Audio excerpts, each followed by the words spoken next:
إن الحمد لله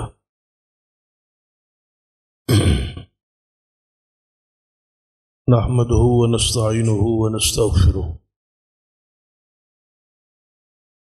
ونعوذ بالله من شرور أنفسنا ومن سيئات أعمالنا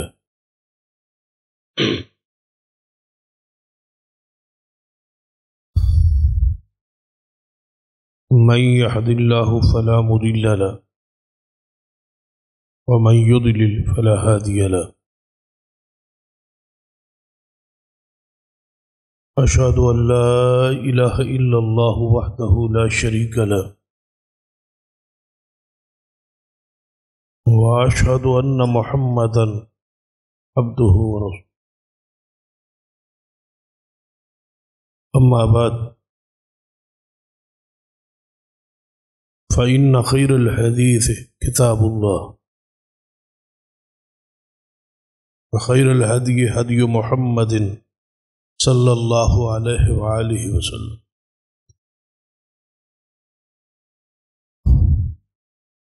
وشر الأمور محدثاتها وكل محدثة بدعة وكل بدعة ضلالة أما بعد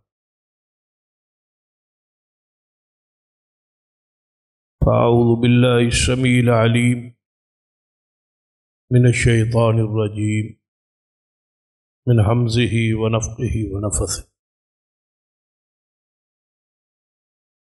بسم الله الرحمن الرحيم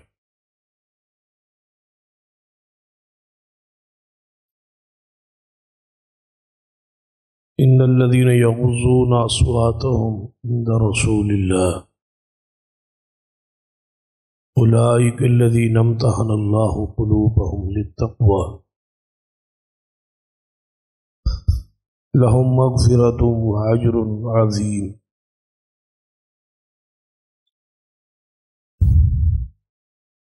وقال الله تعالى في مقام آخر والذين جاءوا من بعدهم يقولون ربنا اغفر لنا ولإخواننا الذين سبقونا بالإيمان ولا تجعل في قلوبنا غلا للذين آمنوا ربنا إنك رؤوف رحيم رب اشرح لي صدري ويسر لي أمري واحلل عقدة من لساني يفقه قولي رب زدني علما سبحان ربك رب العزة عما يصفون وسلام على المرسلين والحمد لله رب العالمين حضرات،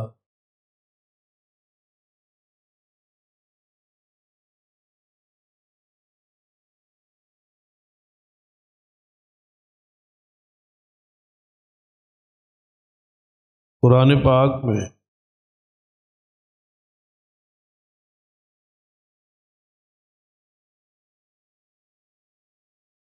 تین گروہوں کا ذکر ہے۔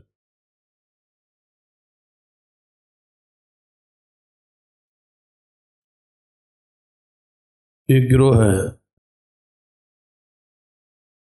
مشرکین کافرین کا،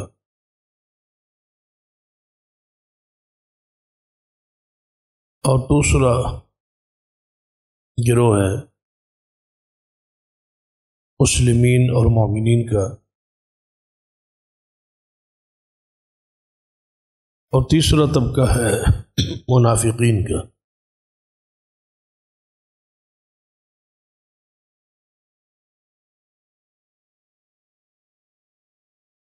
ان کا الگ الگ ٹھکانہ ہے قیامت والے دن۔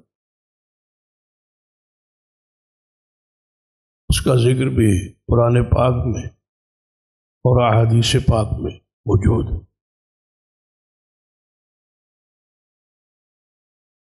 اسی طرح ان کے الگ الگ احکامات بھی ہیں۔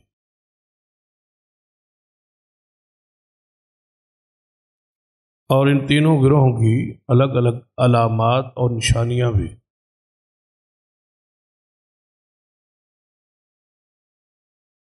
ان علامات اور نشانیوں کی روشنی میں وہ پہچانے جاتے۔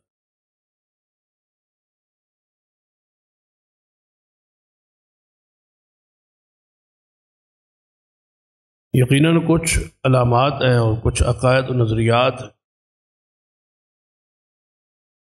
جس کی بنیاد پہ مشرکین اور کافرین پہچانے جاتے۔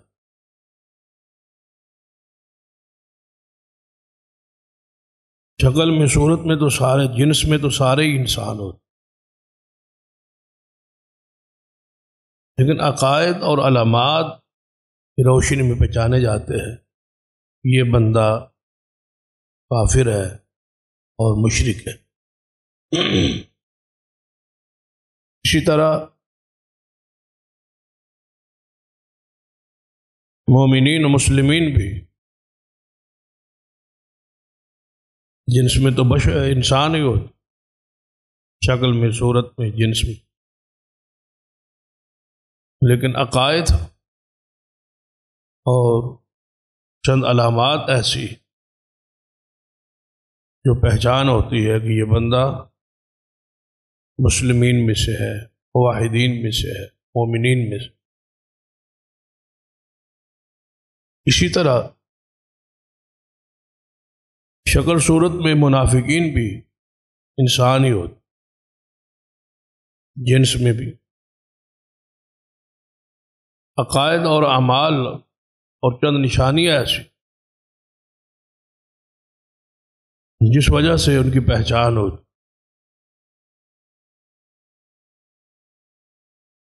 اور کچھ گروہ ایسے ہوتے ہیں ہر مذہب میں، ہر طبقے، ہر گروہ،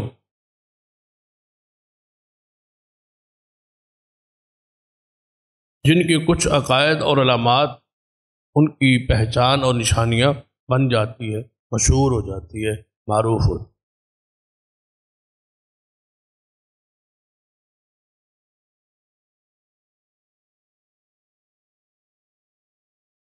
جن علامات کی بنیاد پہ کہا جا سکتا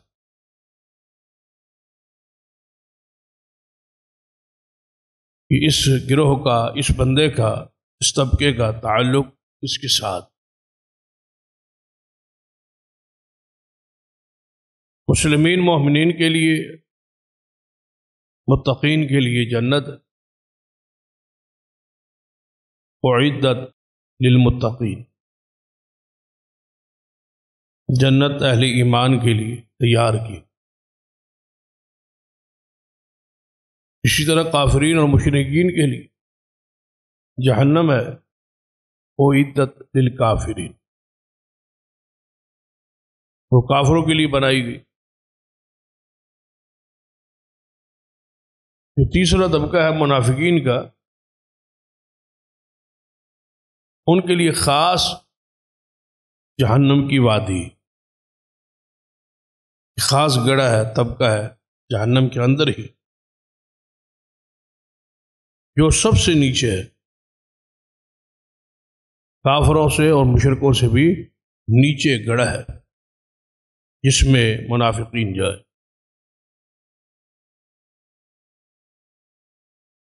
کیونکہ یہ طبقہ انتہائی خطرناک ہو، کیونکہ ظاہری طور پر یہ سب کے ساتھ، ظاہری طور پر اس کی پہچان نہیں ہوتی،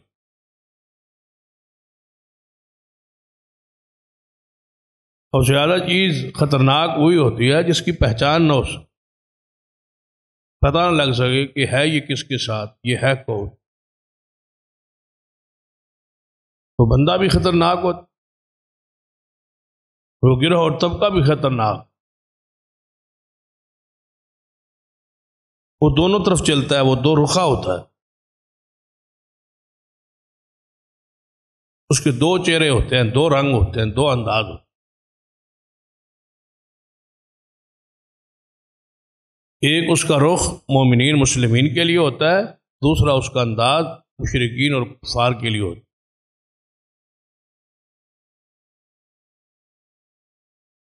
اصل وہ خیر خواہ کافرین کا ہوتا ہے، مشرکین کا ہوتا ہے، دوست انہی کا ہوتا ہے، انہی کی مفاد کی وہ بات۔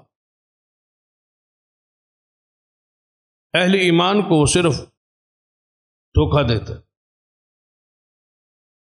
اور اس دھوکہ دہی میں وہ ان کا دنیاوی نقصان کرنا چاہ رہا ہو۔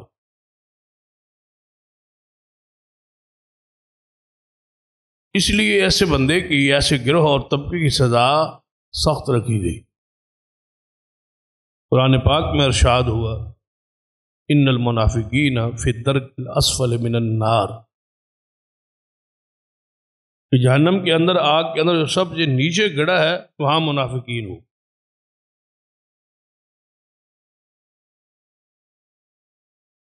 اور منافقین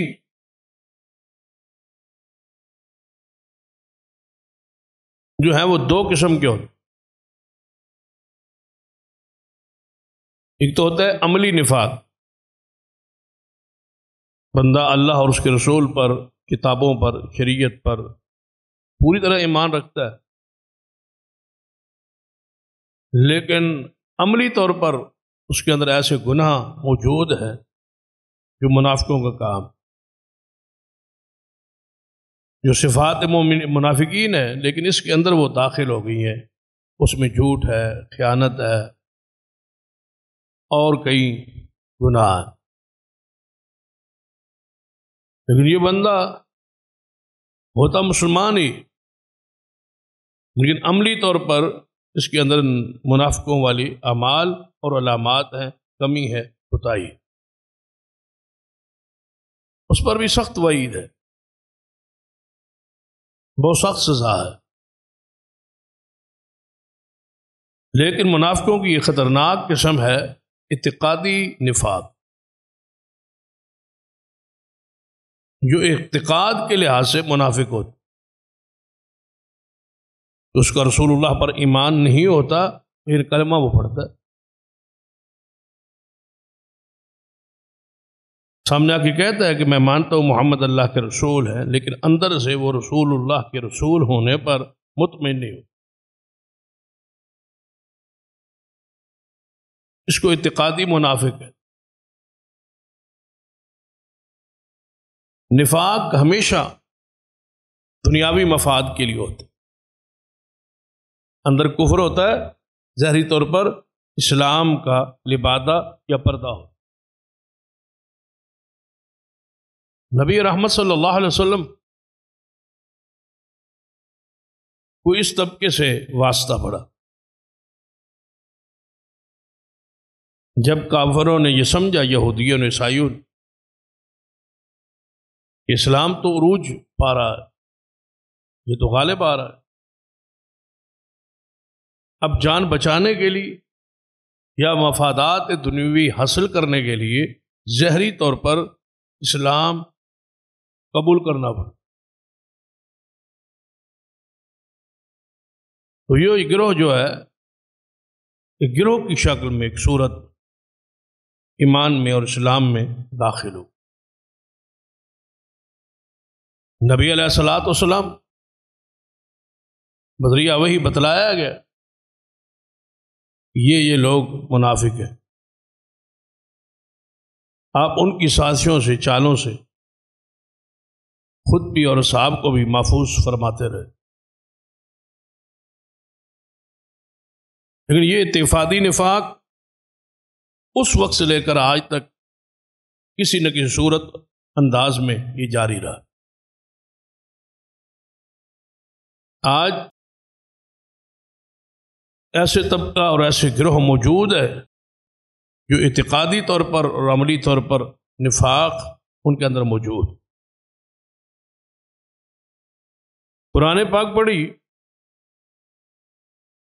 میرے علم کے مطابق جو میں نے گنتی کی ہے اس کے مطابق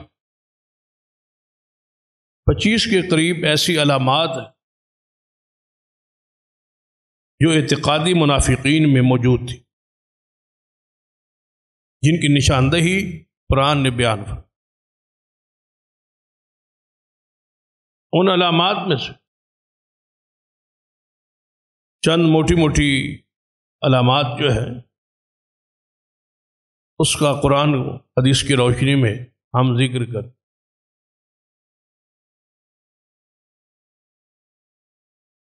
صحابہ کرام کو آگاہ کرنا مقصود تھا، اہل اسلام کو آگاہ کرنا مقصود تھا، یہ ان میں نشانی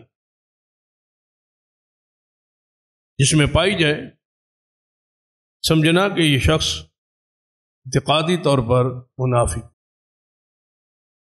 اس کے شرور سے، اس کے پروگراموں سے، اس کی تحریک سے، اس کی سوچ سے، اس کی فکر سے آپ نے آگاہ رہنا۔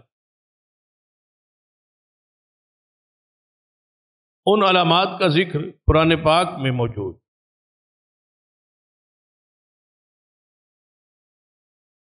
ان میں سے چند ایک کا ذکر کرتے ہیں۔ پہلی علامت اور نشان قرآن پاک نے بیان، وَمِنَ النَّاسِ مَن يَقُولُ آمَنَّا بِاللَّهِ وَبِالْيَوْمِ الْآخِرِ وَمَا هُمْ بِمُؤْمِنِينَ۔ شروع میں ہی قرآن پاک کے آغاز میں سورۃ البقرہ کے اول ابتداء میں ہی ان منافقین کا ذکر ہو چکا ہے۔ پہلے مومنین متقین کا ذکر ہوگا، پھر کفار کا ذکر ہوگا، اور جہاں سے منافقین کا ذکر شروع ہو۔ منافقین کی پہلی علامت یہ ہے، من یقول آمنا باللہ وبالیوم الآخر۔ بعض لوگوں میں سے ایسے ہیں محبوب جو کہتے ہیں کہ ہم مومن ہیں، ہمارا ایمان ہے اللہ پر اور ہمارا ایمان ہے آخرت، لیکن میں اللہ ان کی حالت کیفیت دل کو جان کے کہتا ہوں وما ہم بمؤمنین، وہ مومن نہیں۔ یہ طبقہ منافقین کا ہے جو اپنے آپ کے لیے مومنین کا لفظ پسند کرتے، جو اپنے آپ کے لیے مومن کا لفظ پسند کرتے اور دوسروں کے لیے مسلم اور مسلمون کا لفظ پسند کرتے، اپنے آپ کو مومنین کہلاتے، کہتے ہیں کہ ہم ایمان رکھتے ہیں، ہم مانتے ہیں، ہم مومنین ہیں، لیکن قرآن یہ کہتا ہے کہ وہ مومنین نہیں۔ منافقین کے ہاں شروع سے مسلمین اور مومنین میں فرق رہا۔ ہمارے ہاں مسلمین اور مومنین ایک چیز ہے، جو مسلمین ہے وہی مومنین ہے، جو مومنین ہے وہی مسلمین۔ ان المسلمین والمسلمات والمؤمنین والمؤمنات،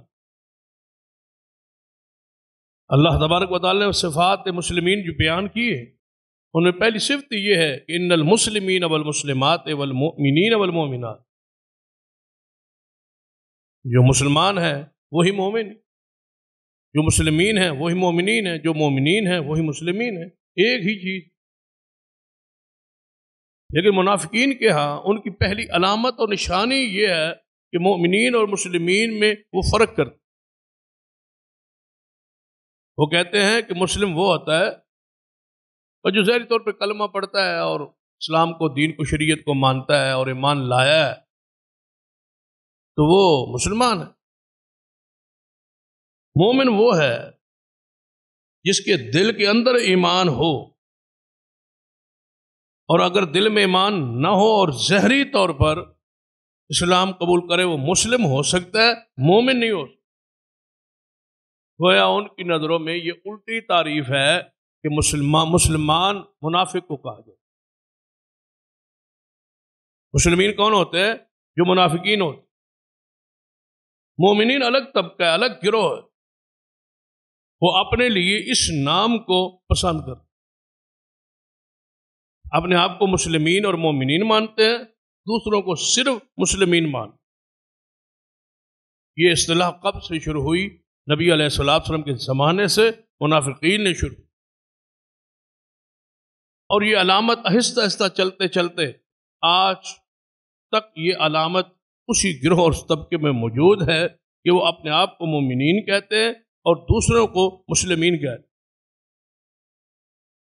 اب پہچان یہ آپ کی ذمہ داری کہ ایسا طبقہ کون سا ہے، ایسا گروہ کون سا ہے جو اپنے آپ کو تو مومنین کہتا ہے لیکن دوسروں کو مومنین نہیں مانتا، مسلمین کہتا ہے۔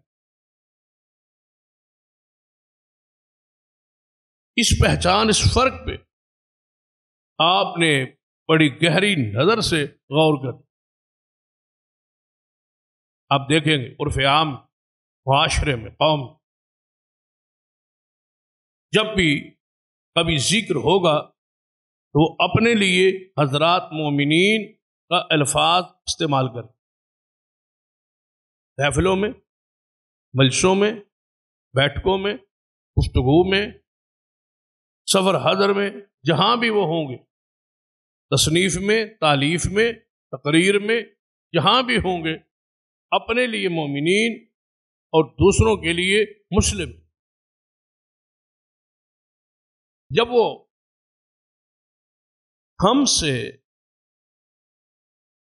اتحاد اور اتفاق کی بات کریں تو وہاں لفظ کون سا استعمال ہوگا؟ اتحاد بین المسلمین،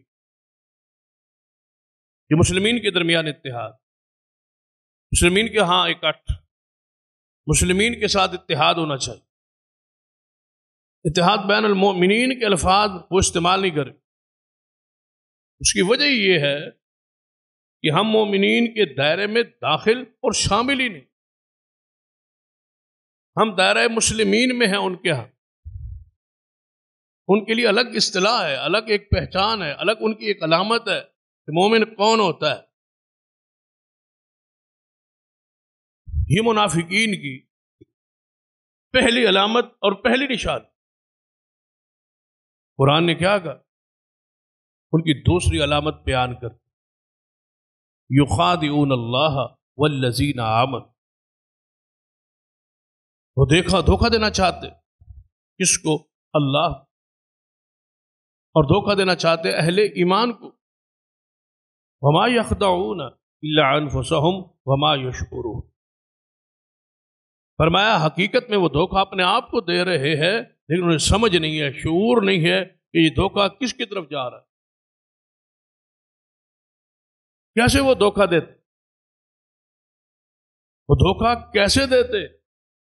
وَإِذَا لَقُوا الَّذِينَ آمَنُوا قَالُوا آمَنَّا وَإِذَا خَلَوْا إِلَىٰ شَيَاطِينِهِمْ قَالُوا إِنَّا مَعَكُمْ إِنَّمَا نَحْنُ مُسْتَهْزِئُونَ،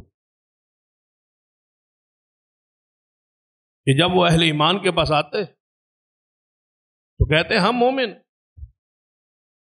اور جب آپس میں بیٹھے ہوتے ہیں تو کہتے ہیں ہم تو مومن نہیں، ہم تو نہیں ایمان، ہم تو مذاق کرتے ہیں لوگوں کے ساتھ، استہزاء کرتے ہیں۔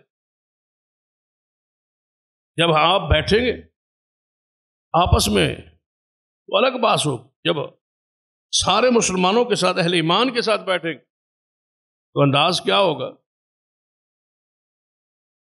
کہ ہم نہیں ہم تو سب کو مانتے ہیں، ہم تو مانتے ہیں، سب کو مانتے ہیں، ہم کسی کا انکار نہیں کرتے، ہم سب کا احترام کرتے، ہم سب کا اکرام کرتے، ہم سب سے محبت کرتے، ہمارے مذہب میں تو کوئی توہین تنقیص ہے ہی، یہ ان کا وتیرہ ہے، یہ ان کا ظاہری طور پر مٹھاس ہے زبان کی۔ قرآن پاک نے کہا ہے ان کی مٹھاس کا انداز ہی یہ ہے منافقین کی، وَمِنَ النَّاسِ مَن يُعْجِبُكَ، میرے محبوب کتنے ہی ایسے لوگ ہیں آپ کو تعجب میں ڈالے، آپ کو حیران کر دے گا، قَوْلُهُ فِي الْحَيَاةِ الدُّنْيَا، دنیاوی زندگی میں ان کی زبان پہ اتنا مٹھاس، اتنی شیرینی اور اتنی ادب بھری گفتگو ہوگی کہ آپ حیران ہو جائیں، یار انہیں کون گستاخ کہتا ہے، انہیں کون کہتا ہے یہ منکر ہے، انہیں کون کہتا ہے کہ یہ انکاری ہیں، یہ تو مانتے۔ وَإِذَا قِيلَ لَهُمْ آمِنُوا كَمَا آمَنَ النَّاسُ، قالوا انؤمن كما آمن السفهاء الا انهم هم السفهاء ولكن لا يعلمون۔ قرآن نے کیا کہا؟ جب انہیں کہا جاتا ہے ایمان لاؤ ایسے جیسے محمد مصطفیٰ کے صحابہ ایمان لائے، یہ طبقہ یہ گروہ ایمان لائے، تو کہتے ہیں یہ تو بے وقوف ہے، ہم ان جیسے ایمان لائے۔ زبان بھری، زبان بڑی میٹھی تھی، لیکن جب صحابہ کرام کی باری آئی تو انہیں بے وقوف کہا۔ ان کی علامت ہے، ان کی پہلی نشانی یہ ہے کہ ان کی گستاخی اور توہین کس سے شروع ہوتی ہے؟ صحابہ کرام رضوان اللہ علیہ۔ قرآن پاک نے منافقین کی پہلی علامت ہی یہ بیان کی ہے کہ یہ صحابہ کرام پر ان کی زبان کھل، پہلی نشانی، پہلی علامت ہی یہ صحابہ کرام کی گستاخی کریں گے، ان کی توہین کریں گے، ان کی تحقیر کریں گے، ان پر طعن اور تشنیع کریں گے اور کہیں گے ہم ایسے مان لائے جیسے یہ بیوقوف لوگ لائے۔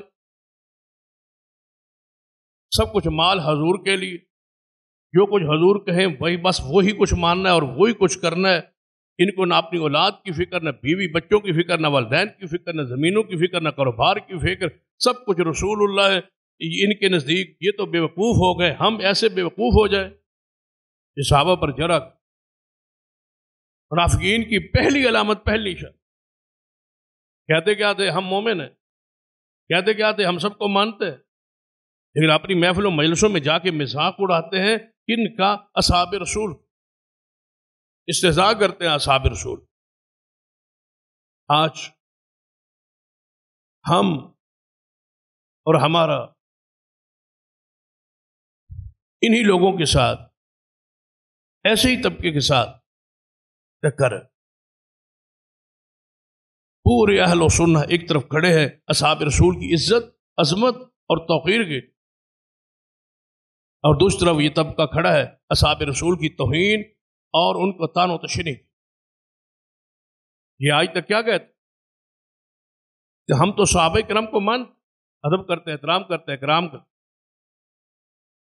تو اب آپ کے علم میں ہے، جس کا ہم نے گزشتہ سے وابستہ جمعہ میں تذکرہ کی، کہ جب ناموس صحابہ و اہل بیت ازواج مطہرات کی ناموس کا بل پاس ہوا اسمبلی، پوری امت کو تو خوش ہونا چاہیے۔ توہین کے راستہ بند ہو، طعن کا راستہ بند ہو رہا ہے، لڑائی کا، جھگڑے کا، فتنہ فساد کا راستہ ہمیشہ کے لیے بند ہو رہا ہے۔ نہ توہین ہوگی، نہ کسی کے جذبات مجروح ہوں گے، اور نہ اختلاف ہو۔ لیکن ایسا طوفان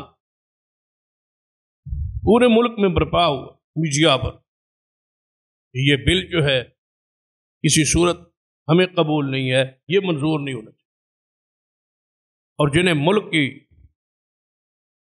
ملک کے اندر ایک معتدل سمجھا جاتا، بڑے اعتدال پسند ہے، سب کے ساتھ مل جل کے رہتے ہیں، اتحاد کے دعوت اور وحدت امت کے قائل ہیں، سب سے زیادہ وہی وہ لوگ بولے اور وہی شخصیات بولی جو کہتے تھے کہ ہم مومنین کے، مسلمین کے درمیان اتحاد اور اتفاق کی قائل۔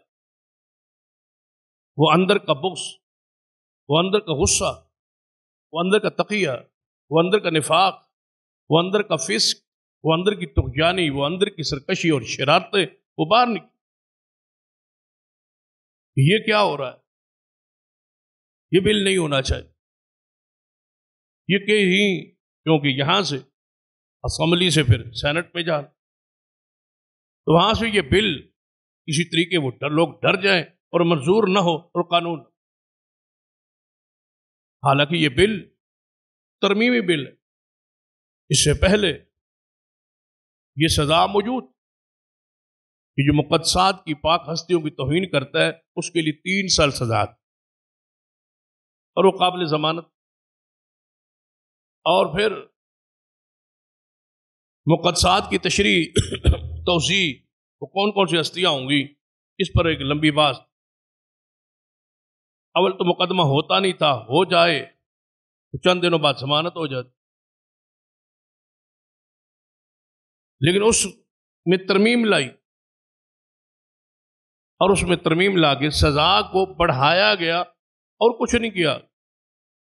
ساتھ لکھا گیا کہ مقدسات سے مراد صحابہ کرام، اہل بیت اور ازواج النبی صلی اللہ علیہ وسلم، یہ شخصیات ہیں جن کی توہین اور تنقید ہوگی تو سزا 3 سال نہیں، کم سے کم 10 سال اور زیادہ سے زیادہ عمر قید 25 سال۔ اب پورے جو ہے وہ منافقین کا گروہ جو ہے وہ پریشان ہے، اعتدال وہ سارا ختم ہو گیا، وہ وحدت امت کا جو ایزا تھا وہ سارا ختم ہو گیا۔ جو کہتے تھے ہم مانتے ہیں، احترام کرتے ہیں، ادب کرتے ہیں، خود بخود چور بول پڑ، اور چوروں نے کہا کہ نہیں، یہ قانون جو ہے اس کا رخ موڑا گیا، رخ موڑ کے کہا گیا یہ سیدنا ابو بکر، عمر، عثمان کے لیے یہ قانون نہیں بنایا جا رہا، حقیقت میں چند متنازع شخصیات کو صحابیت کا لباس پہنانے کی کوشش کی جا رہی۔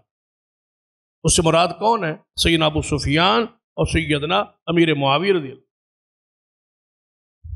ان کی طرف اشارہ کی، حالانکہ ابو سفیان بھی صحابی رسول ہے اور سیدنا امیر معاویہ بھی صحابی رسول ہے، اجماع ہے، اتفاق ہے، دنیا کا کوئی مسلمان اس کا انکاری نہیں، جو انکاری ہے وہ مسلمان نہیں۔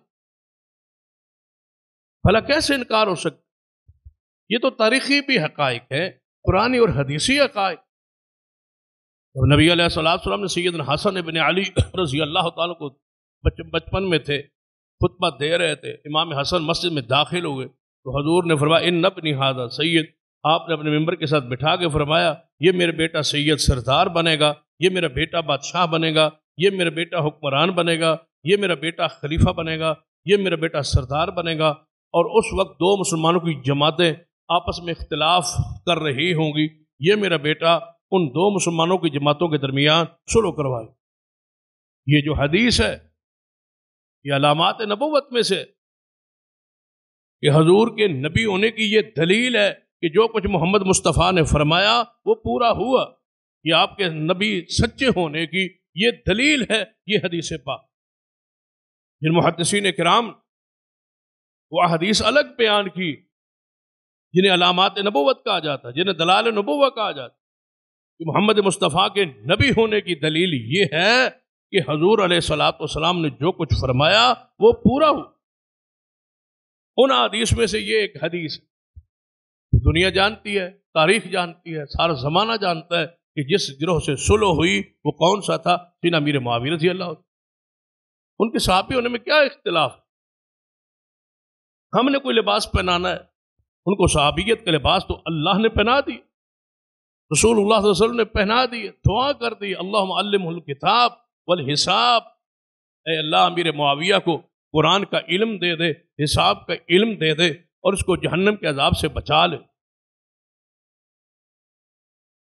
ان کے تو صحابیت پر اجماع اور اتفاق، ہم نے یہ نہیں کہا کہ ان کو صحابی بنایا، کوئی جھگڑا نہیں ہے صحابیت پر، جھگڑا تو چند مسائل پر ہو سکتا ہے اور تاریخ میں لکھا ہوا ہے، لیکن صحابیت پر تو اختلاف ہی نہیں۔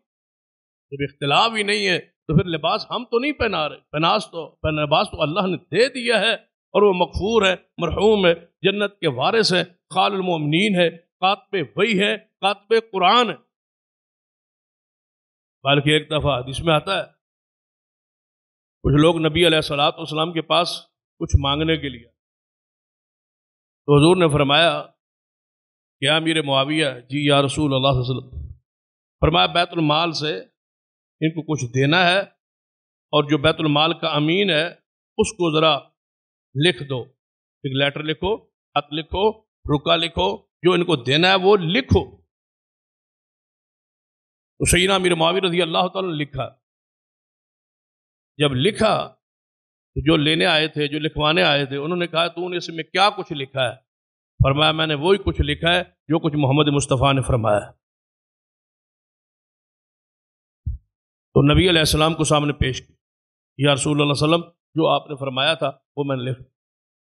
نہ آپ نے اس کو دیکھا، نہ پڑھا، نہ کسی اور سے پڑھایا، حضور نے اوپر اپنی مہر لگا دی۔ اتنا اعتماد تھا امیر معاویہ پر کہ جو کچھ میں نے کہا ہے وہی لکھا۔ اور جو لکھوانے والے تھے انہوں نے اس ورقے کو اٹھایا اور چوما اور اپنی جیب میں ڈال، وہ بھی صحابہ کرام۔ یعنی اعتماد تھا محمد مصطفیٰ صلی اللہ علیہ وسلم سینا امیر معاویہ پر، سینا ابو سفیان رضی اللہ تعالی عنہ۔ تو یہ ان کے بچاؤ کے لیے نہیں، یہ تو ہے اصحاب رسول کے ناموس کے، بلکہ ہمارے تو ایک فقر نے بڑی پیاری بات کی، اگر تم کہتے ہو کہ یہ ابو سفیان اور امیر معاویہ رضی اللہ تعالی عنہ کے لیے قانون لایا جا رہا ہے، ابو بکر عمر عثمان کے لیے نہیں ہے، تو فرق انہوں نے بڑی پیاری بات، الزامی جواب، چاہے ہم اس سے متفق ہیں یا نہیں، لیکن الزامی جواب کا مال کہنے لگے کہ جن کے لیے آپ کہتے ہیں بننا چاہیے قانون، ان کو لکھ دیں، ان کے لیے خاص کر لیتے۔ امیر معاویہ رضی اللہ تعالیٰ سیدنا ابو سفیان کو اس قانون سے نکال دیتے ہیں، آپ ابو بکر عمر عثمان کی توہین پر مان لیں۔ اگر ان کے صالبہ سے صحابیت ہم دے کے ان کو داخل کرنا چاہتے ہیں تو جن کو مار رہے ہیں آپ کہ ابو بکر عمر عثمان کے لیے یہ قانون نہیں بنایا جا رہا، تو جن کے لیے نہیں بنایا جا رہا ان کے لیے مان لیں۔ یعنی اس کو متنازع اور اختلاف ڈالنے کے لیے، اس کو واپس بیک کروانے کے لیے یہ ہتھ کنڈا۔ دوسرا ہتھ کنڈا کیا آپ کہ توہین کی پہلے علماء اہل و سنت جو ہیں یہ تعریف کرے کہ توہین ہوگی کیا، تعریف ہو پہلے۔ سارے علماء بیٹھے، قانون جلدی میں پاس ہو رہا ہے، جلدی میں پاس ہو رہا ہے، 75 سال ہو گئے پاکستان کو بنے، جلدی میں پاس ہو، کہتے ہیں یہ جلدی میں ہے، لہذا اس پہ پہلے ہم بیٹھے اور توہین کی تعریف کریں۔ یہ توہین کسے کہتے؟ اصل ہم اپنا مذہب عقیدہ بیان کریں اور آپ کہیں گے یہ توہین ہے، لہذا توہین کی تعریف کریں کہ اصحاب رسول کے لیے توہین کا معنی تعریف کیا ہے۔ تو ہم نے اس کا بڑا سادہ سے جواب کہ اجلاس کرنے کی ضرورت ہی نہیں، مذاکرات کرنے کی ضرورت ہی نہیں، بیٹھنے کی ضرورت ہی نہیں، توہین کی تعریف کرنی ہے نا۔ توہین کسے کہتے؟ توہین کیا ہوگی جس پر یہ قانون لاگو ہوگا، تو توہین کی تعریف آپ کر دیں، ہم چھوڑ دیں۔ آپ اہل بیت کے لیے توہین کی تعریف کر دیں۔ آپ اہل بیت کو تو کہتے ہیں نا کہ ہم مانتے ہیں، ان کے لیے جو توہین ہے وہ تعریف کر دیں، ہمیں بغیر پڑھے وہ قبول، تعریف آپ کر دیں، ہماری تعریف کوئی چھوڑے۔ آپ اہل بیت کے لیے جو توہین ہے وہ لکھ دیں کہ یہ جملہ، یہ بات اگر ہوگی تو یہ اہل بیت کی توہین ہے، ہم اسی توہین کو قبول کر لیں، وہی تعریف، تاکہ بات ہی ختم، جھگڑا طول ہی نہ پکڑے، اختلاف ہی آگے نہ پکڑے، جو تعریف تمہاری ہے توہین کی وہی ہماری ہو۔ کیوں؟ ان کو پتا ہے کہ اگر صحابہ کرام سے ہٹ کے ہم اہل بیت کی توہین کی تعریف کرتے ہیں، دیکھ دیتے ہیں کہ یہ توہین اہل بیت کی ہوگی، تو پھر یہ کہیں گے امی عائشہ بھی اہل بیت، پھر یہ کہیں گے ام حبیبہ سیدہ حفصہ بھی اہل بیت میں، ازواج النبی بھی اہل بیت، زینب رقیہ ام کلثوم حضور کی 3 بیٹیاں بھی اہل بیت میں، پھر ان کی توہین جو ہم کرتے ہیں وہ بھی ظاہر ہو، نکلو گے کہاں سے؟ باہر آؤ گے کیسے؟ یہ تو ایسا پھندا ہے، یا یہ ماننا پڑے گا کہ ہم توہین کرتے تھے اور ہم تقیہ طور پہ کہتے تھے کہ ہم توہین نہیں کرتے، اب ماننا پڑے۔ وہ لوگ جو لبرل قسم کے، وہ لوگ جو کہتے تھے یہ فرقہ واریت، یہ مولویوں کا مسئلہ ہے، یہ مولویوں کو جھگڑا ہے، یہ فرقہ واریت ہے، یہ لڑاتے ہیں، اب ان سے پوچھے کہ لڑا کون رہا ہے اور کیا کر؟ جب توہین کا قانون بن رہا ہے تو بننے، کہتے ہیں سزا زیادہ ہے، 3 سال تو پہلے ہی تھی نا، 3 سال پر تو اتفاق ہے، کہتے ہیں سزا زیادہ ہے۔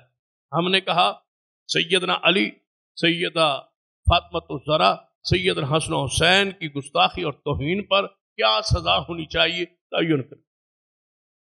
آپ تعین کر ان 4 ہستیوں پر جتنی سزا آپ طے کریں گے اس سزا کو ہم بغیر توقف کے ماننے کے لیے تیار۔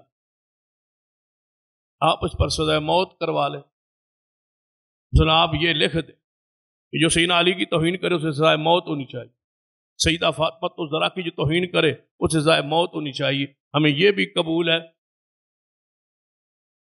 قبول ہے۔ سزا کا بھی تعین آپ ہی کر، سزا پر اختلاف نہیں ہے نا، صرف سالوں پر اختلاف ہے کہ کم ہے یا زیادہ۔ آپ کہتے 3 سال جو ہے یہ رہنے دے، آگے نہ بڑھے۔ تو جب سیدنا علی کی توہین پر سزا جو طے کرو گے تم، ہم اس سزا پر متفق۔ 10 سال ہے، 25 سال ہے، سزائے موت ہے، جو اس پر تم متفق ہو وہ سزا ہم ماننے کے لیے تیار ہے، تاکہ یہ معمہ، یہ مسئلہ ہمیشہ کے لیے حل ہو جائے۔ اور انشاءاللہ یہ حل کے علاوہ اب کوئی گزارا نہیں ہے، یہ حل ہو کے رہے گا۔ اسمبلی سے یہ قانون، یہ بل سینٹ میں پرسوں سے بفضل اللہ جا چکا۔ اسمبلی میں جماعت اسلامی کے رکن تھے مولانا عبدالاکبر چترالی، جنہوں نے اس کو پیش کیا اور وہ اسمبلی سے منظور ہوا۔ اب اس کو سینٹ میں جانا تھا، تو سینٹ میں مرکزی جمعیت اہل حدیث کے پاکستان کے ناظم اعلیٰ سینیٹر حافظ عبدالکریم حافظ اللہ نے پرسوں اسمبلی میں ناموس صحابہ بل سینٹ میں پیش کر دیا، یعنی اسی کو آگے پیش کیا ہے، سینٹ میں منظوری۔ یہ اعزاز، یہ شرف جمعیت اہل حدیث کے حق میں آیا ہے، سینٹ میں ہم نے وہ پیش کر دیا ہے، اور انشاءاللہ اسی ہفتے کے اندر ہمیں امید ہے کہ یہ سینٹ سے منظور ہوگا۔ جس طرح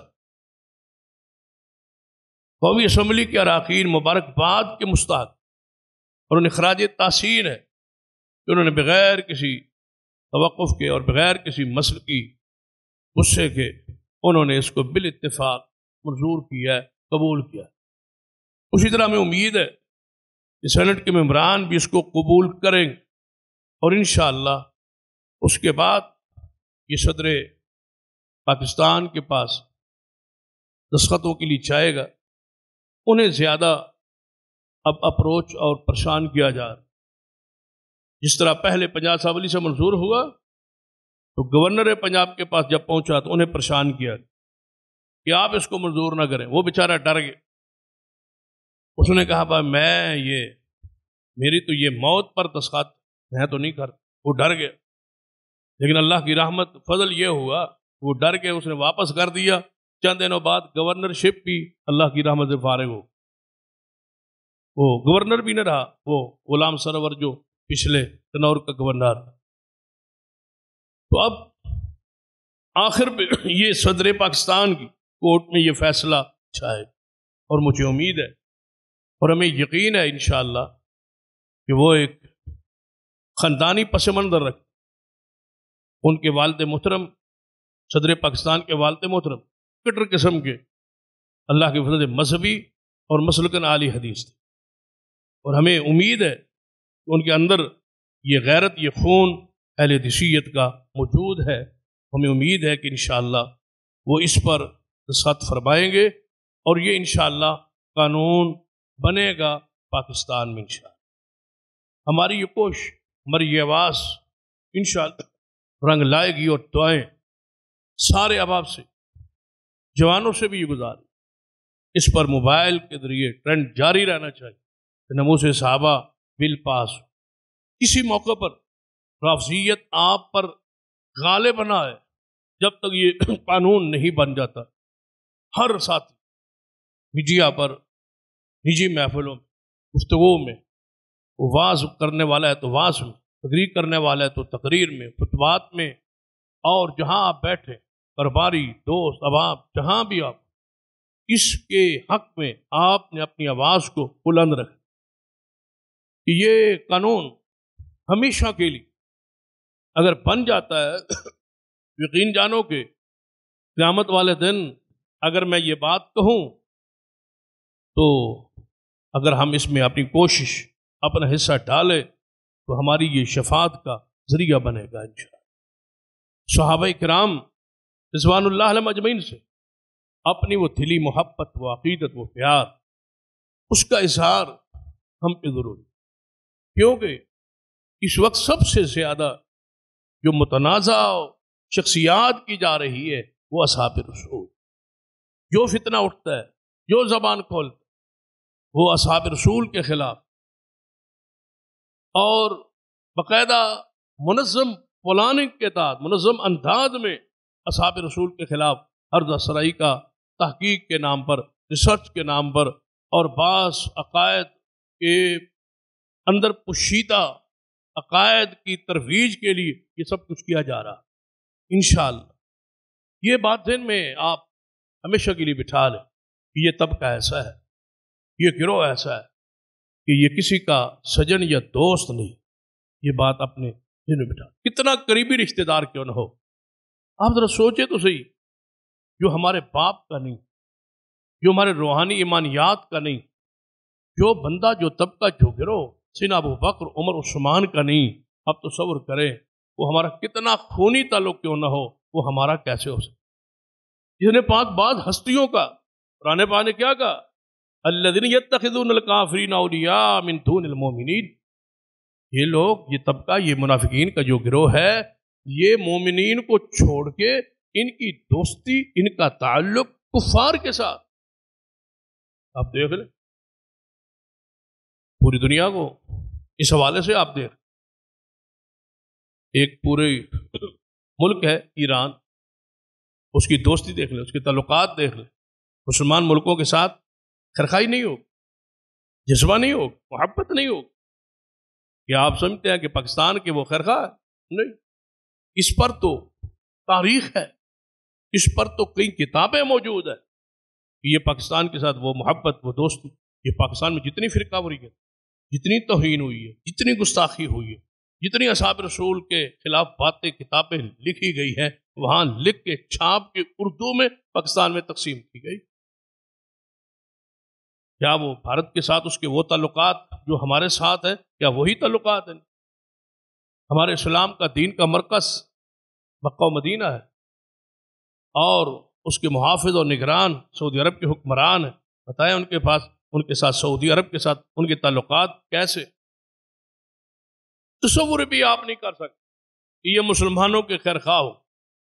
قرآن نے علامات بیان کی ہے، نشانیاں بیان کی ہے، رب نے بیان کیا ہے کہ یہ مومنوں کے دوست ہو ہی نہیں سکتے، ہیں ہی نہیں۔ الذین یتخذون الکافرین اولیاء من دون المؤمنین، یہ وہ لوگ ہیں جو کافروں کو دوست بناتے ہیں اور مومنوں سے یہ نفرت۔ سعودی عرب کے خلاف ساری پلاننگ، یہ یمن کے حوثی جو باغی آئے روز حملہ کرتے ہیں سعودی عرب پر، ان کی پشت پناہی کون کرتے؟ جب طالبان یہاں حاکم بنے تھے، تبدیلی وہاں افغانستان میں آئی تھی، وہ شمالی اتحاد جو طالبان کے خلاف کھڑا تھا، ان کے پیچھے کون تھا؟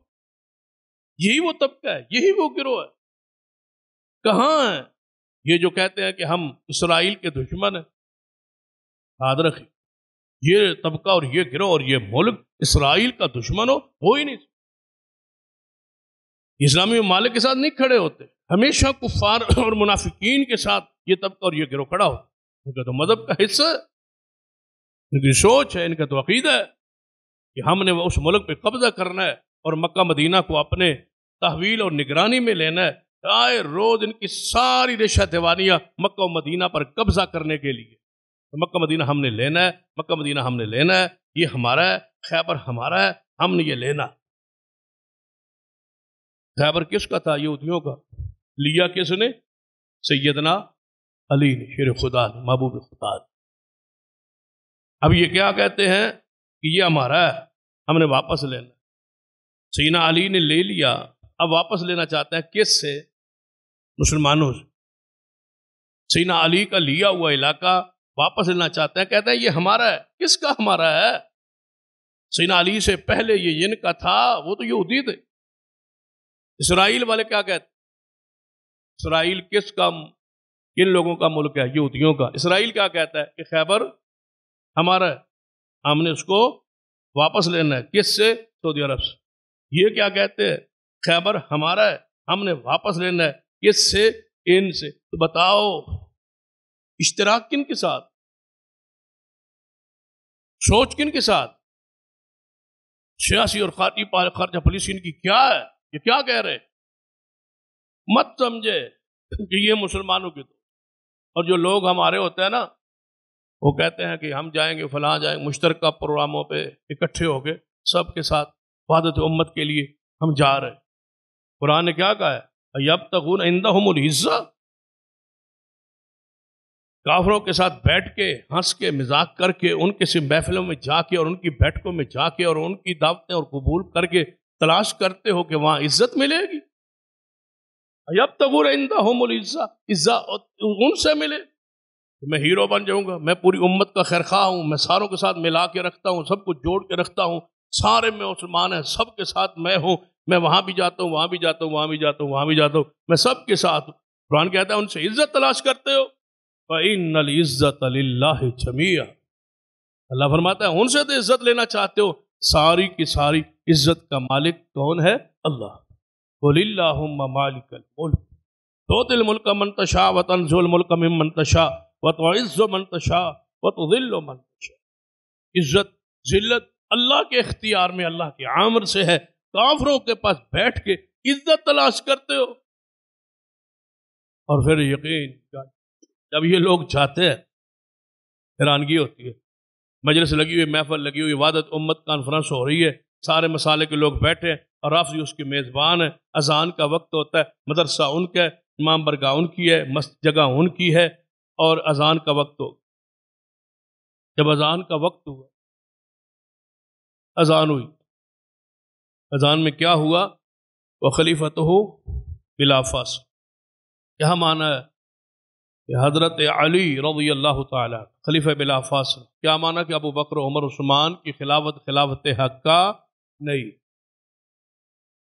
اب اذان ہوگی، اجتماع ہے، سارے مسالک کے لوگ بیٹھے، محفل ان کی، مجلس ان کی، کانفرنس ان کا، پروگرام ان کا، میزبان وہ، کھانا ان کا، سب کچھ ان کا۔ اذان ہوئی انہی کی عبادت گاہ میں، وہ خلیفۃ بلا فاصل۔ اب بتاؤ چائے پیتے ہوئے کھاتے ہوئے غیرت کا؟ جب اذان آپ نے سن لی، آپ کی تو نفی ہو گئی، لڑائی تو شروع ہو گئی، جھگڑا تو شروع ہو گیا، اختلاف تو شروع ہو گیا، وحدت امت تو ٹوٹ گئی۔ جب اس نے کہہ دیا کہ ابو بکر عمر عثمان خلیفہ نہیں ہے، خلیفہ حق علی ہے پہلا، وحدت امت کہاں رہی؟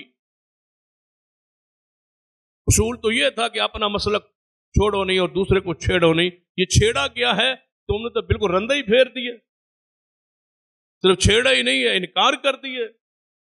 جب انکار ہو گیا ہے تیرے مذہب کا، تیرے عقیدے کا، تیرے اہل سنت ہونے کا، والجماعت ہونے کا، تیرے صدیق و عمر عثمان کو جب نکال دیے گیا خلافت حقہ سے، بتاؤ وہاں تو بیٹھا کس کے لیے؟ جس کا ناک کٹ جائے، جس کی والدیت ختم ہو جائے، جس کا باپ کو ختم کر دیا جائے، مائنس کر دیا جائے، الگ کر دیا جائے، ہٹا دیا جائے، بتا وہاں تو بیٹھا کس بنیاد؟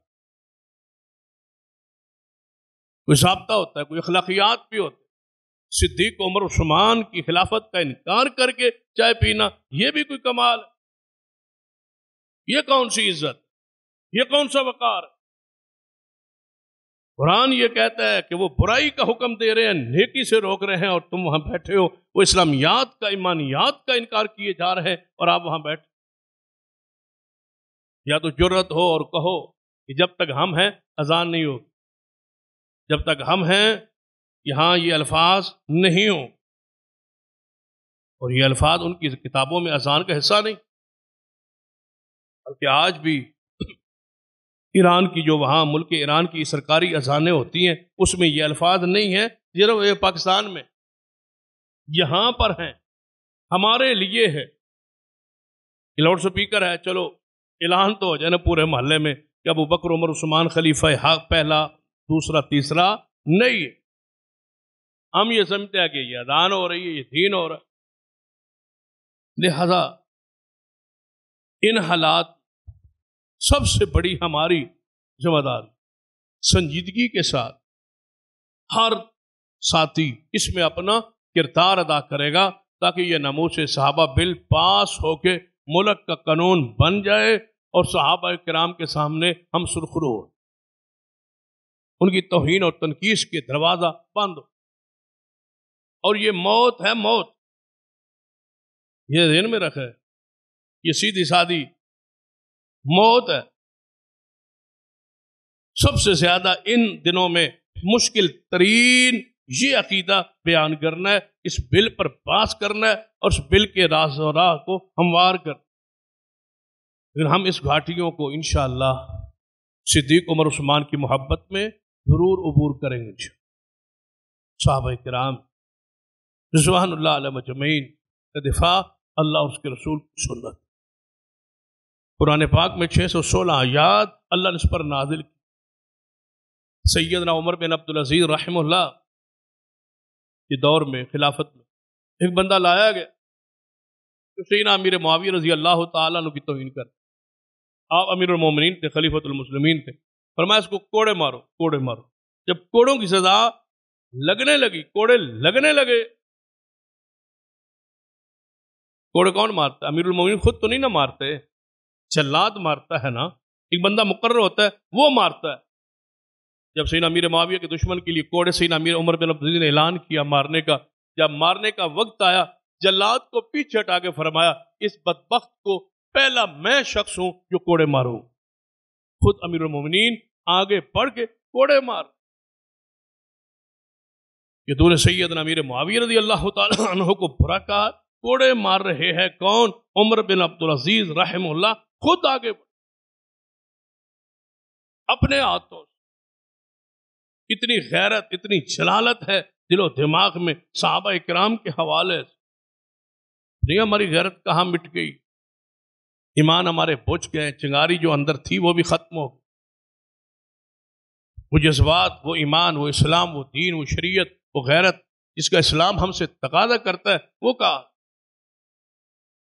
اب تو ہمارے لیے راستہ بھی اللہ کے فضل سے آسان ہے کہ ہم نے قانون کے ذریعے اس کو منوانا ہے اور قانون بنوانا ہے، اس میں تو کوئی دوسری چیز آڑے ہی نہیں آ سکتی۔ یہ تو ہمارا بیانیہ ہے اور انشاءاللہ ہمارا بیانیہ یہ قبول ہوگا اور منظور ہوگا اور کامیاب ہوگا ہمارا بیانیہ۔ اور ہمارا بیانیہ ایسا نہیں ہوتا جس کو ہم واپس لیں۔ وہ کیا بیانیہ ہے جو کل تھے اور آج نہیں؟ کل کہنے والے کہتے ہیں کہ ہمارا بیانیہ ہے، آج اپنے اپنے بیانیوں سارے واپس پلٹ رہے ہیں، لیکن یہ وہ بیانیہ ہے جس پر ہم شروع سے لے کر حضور سے لے کر آج تک اور آج سے لے کر قیامت تک کھڑے ہیں۔ لا تسبوا اصحابی، میرے صحابہ کو برا نہیں کہتے۔ یہ وہ بیانیہ ہے جس کو رسول اللہ نے شروع کیا، حضور فرما گئے، صحابہ کو فرما گئے لا تسبوا اصحابی، میرے صحابہ کو برا نہیں کہتے۔ اکرموا اصحابی، میرے صحابہ کی عزت کرنی۔ اصحابی کالنجوم، میرے صحابہ ستاروں جیسے۔ اولئک هم الراشدون، یہ ہدایت یافتہ ہے۔ اولئک هم المؤمنون حقا، یہ پکے مومن، صرف مومن ہی نہیں کہا، پکے مومن کا۔ اولئک هم المفلحون، یہی لوگ کامیاب ہیں۔ امتحان اللہ قلوبہم للتقوی، اللہ فرماتے ہیں میں نے ان کے دلوں کا امتحان لیا ہے، میں اللہ عالم الغیب ہو کے علیم بذات الصدور ہو کے کہتا ہوں، دلوں کے بھیدوں کو جاننے والا کہتا ہوں کہ ان کے دلوں میں سوائے میرے ڈر کے کچھ ہے ہی۔ یبتغون فضلا من اللہ ورضوانا، یہ دنیا کے لیے نہیں آئے، میں اللہ کہتا ہوں یہ میری رضا کے لیے ایمان میں داخل ہوں۔ دل کی کیفیت رب کہتا ہے شدہ علی الکفار رحماء بینہم، میں اللہ کہتا ہوں ان کے دلوں میں کافروں سے بغض ہے، مومنوں سے بغض نہیں ہے۔ پھر قرآن نے کہا لیغیظ بہم الکفار، ان سے کافر جلتے ہیں، حضور ان کو دیکھ کے خوش ہوتے، یوجب الضراء، حضور دیکھ کے خوش ہوتے ہیں اور کافر ان کو دیکھ کے جلتے ہیں۔ کیونکہ ان کے دلوں میں کافروں سے بغض ہے، کافروں پر یہ سخت۔ پھر قرآن نے کہا یہ وہ لوگ ہیں جن کے رشتہ دار بھی اگر مسلمان نہیں ہے تو اللہ کہتا ہے میں نے ان کے دلوں کو دیکھا ہے، اگر ان کا باپ، ان کا بیٹا، ان کا بھائی، ان کی بیوی، ان کے بچے، جتنے بھی حضور کے صحابہ ہیں نا، ان میں سے کسی کا باپ اگر مسلمان نہیں ہے، کسی کی ماں مسلمان نہیں ہے، کسی کی بیوی مسلمان نہیں ہے، کسی کا بیٹا مسلمان نہیں ہے، اللہ کہتا ہے میں نے ان کے دلوں کو دیکھا ہے، اپنے رشتہ داروں کے لیے جو کافر ہیں ان کے بارے میں ان کے دل میں محبت نہیں ہے۔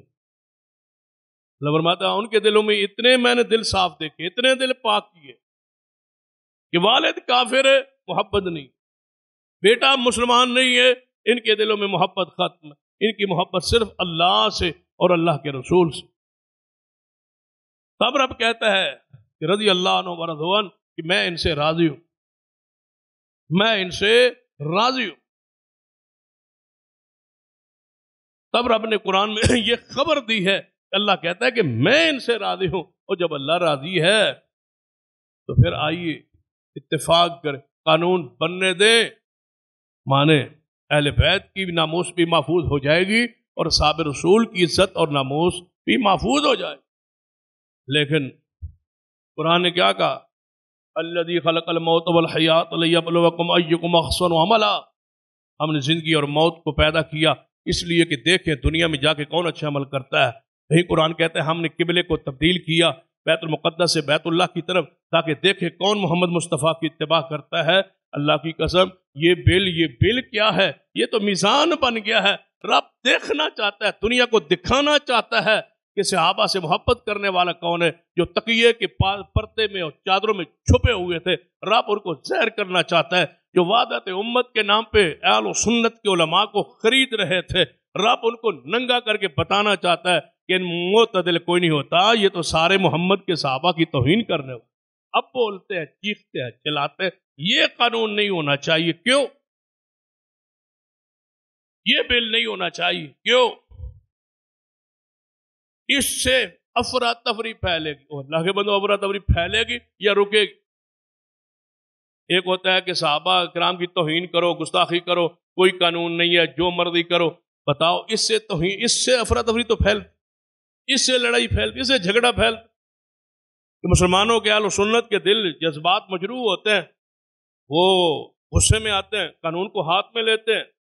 جب قانون نہ ہو تو پھر خون، پہلے قانون ہوتا ہے، قانون حرکت میں نہ آئے تو پھر خون حرکت میں آتا ہے، اور خون پھر خود فیصلے کرتا ہے کہ اگر قانون نہیں ہے تو پھر میں خود اس کو مواخذہ کرتا ہوں، خود پکڑتا ہوں، خود سزا دیتا ہوں۔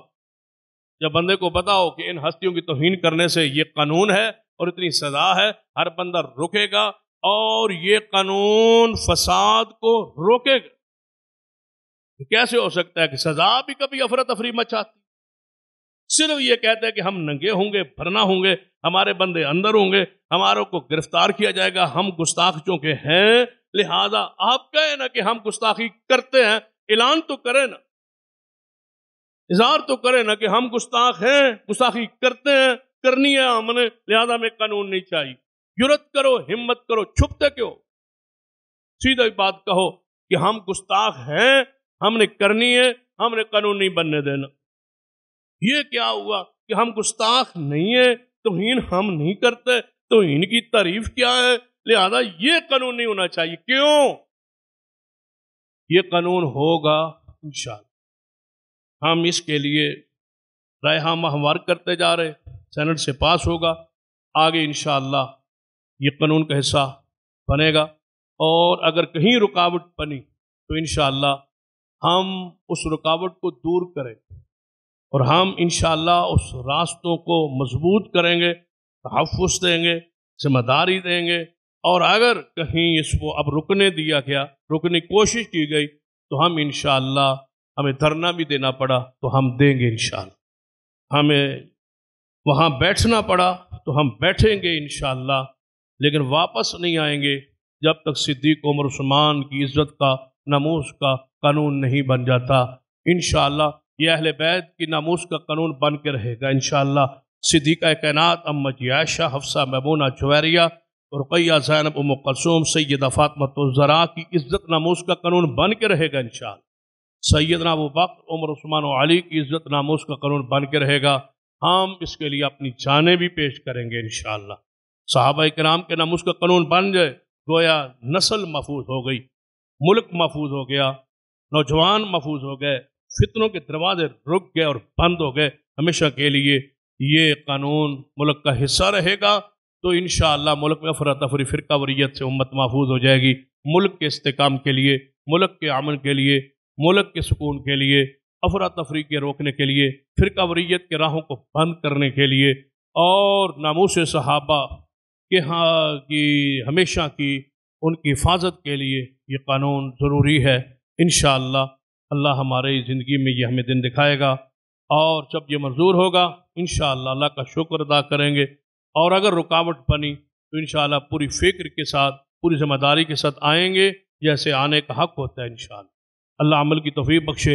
اقول قولی ھذا واستغفر اللہ لی ولکم ولسائر المسلمین وآخر دعوانا الحمدللہ.